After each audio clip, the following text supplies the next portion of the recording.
was once a cock and a hen who wanted to take a journey together.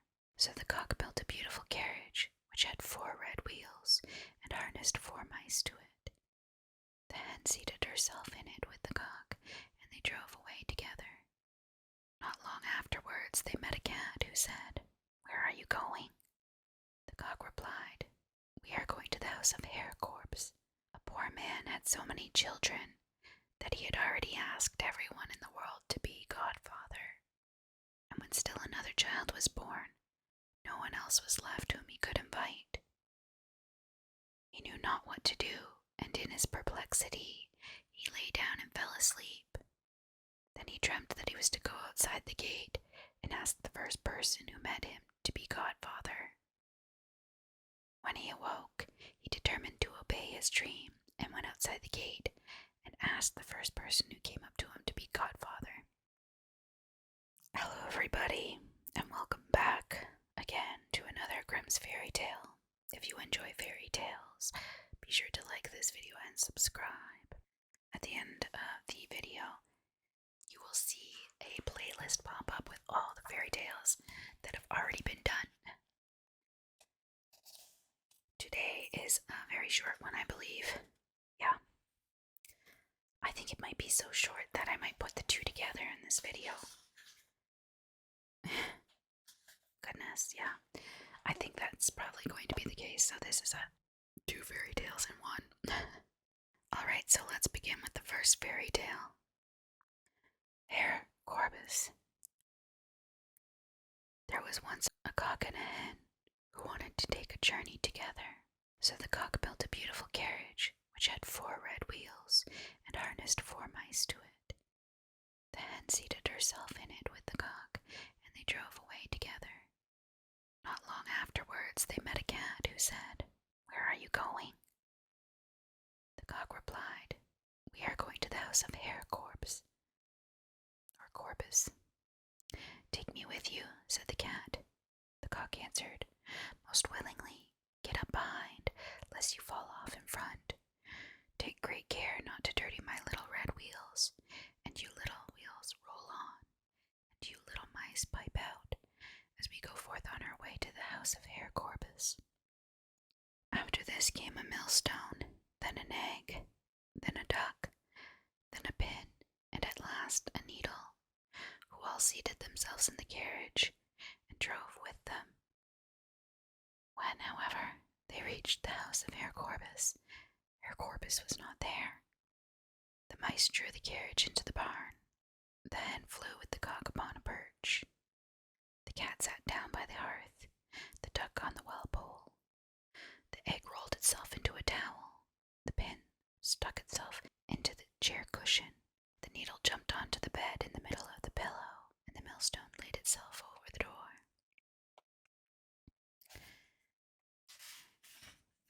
Then Herr Korbes came home, went to the hearth, and was about to light the fire, when the cat threw a quantity of ashes in his face. He ran into the kitchen in a great hurry to wash it off, and the duck splashed some water in his face. He wanted to dry it with the towel, but the egg rolled up against him, broke, and glued up his eyes. What? And glued up his eyes. He wanted to rest and sat down in the chair, and then the pin pricked him. He fell in a passion and threw himself on his bed. But as soon as he laid his head on the pillow, the needle pricked him so that he screamed aloud, and was just going to run out into the wide world in his rage. But when he came to the house door, the millstone leapt down and struck him dead. Herr Korbes must have been a very wicked man. The end. Yeah, that was incredibly short, so we're moving to the next short story. That one was funny though. I hope you liked that one. The Godfather. A poor man had so many children that he had already asked everyone in the world to be godfather. And when still another child was born, no one else was left whom he could invite. He knew not what to do, and in his perplexity he lay down and fell asleep. Then he dreamt that he was to go outside the gate and ask the first person who met him to be godfather. When he awoke, he determined to obey his dream and went outside outside the gate and asked the first person who came up to him to be Godfather. The stranger presented him with a little glass of water and said, "This is a wonderful water. With it thou canst heal the sick, only thou must see where death is standing. If he is standing by the patient's head, give the patient some of the water, and he will be healed. But if death is standing by his feet, all trouble will be in vain, for the sick man must die." From this time forth, the man could always say whether a patient could be saved or not, and became famous for his skill, and earned a great deal of money. Once he was called in to the child of the king, and when he entered, he saw death standing by the child's head, and cured it with water. And he did the same a second time, but the third time death was standing by its feet, and then he knew the child was forced to die. Once the man thought he would visit the Godfather and tell him how he had succeeded with the water, but when he entered the house, it was such a strange establishment. On the first flight of stairs, the broom and shovel were disputing and knocking each other about violently. He asked them, "Where does the Godfather live?" The broom replied, "1 flight of stairs higher up." When he came to the second flight, he saw a heap of dead fingers lying. He said, "Where does the Godfather live?" One of the fingers replied, "1 flight of stairs higher." On the third flight lay a heap of dead hands, which again directed him to the flight beyond. On the fourth flight he saw fishes on the fire, which frizzled in the pans and baked themselves. They too said, "1 flight of stairs higher." And when he had descended the fifth, he came to the door of a room and peeped through the keyhole. There he saw the Godfather, who had a pair of long horns.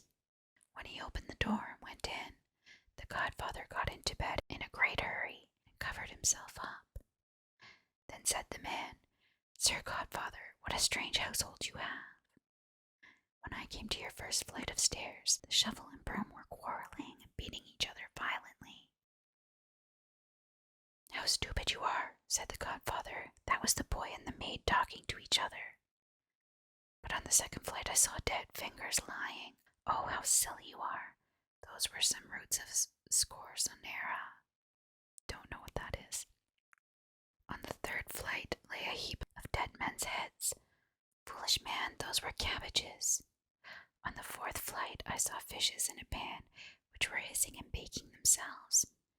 When he had said that, the fishes came and served themselves up. And when I got to the fifth flight, I peeped through the keyhole of a door, and there, Godfather, I saw you, and you had long, long horns." "Oh, that is a lie." The man became alarmed and ran out, and if he had not, who knows what the Godfather would have done to him. Creepy. Alright, that's the end of the 2 fairy tales. I hope you enjoyed them. If you did, give this video a like, and don't forget to subscribe to my channel. And now you will see a pop-up of the playlist of all the fairy tales that I have already read to you. So check that out next, and I will see you again next time. Thanks so much for watching. You have been watching ASMR Sleep. Don't forget to like and subscribe and hit that notification bell to get all future content. Thank you for watching. See you next time.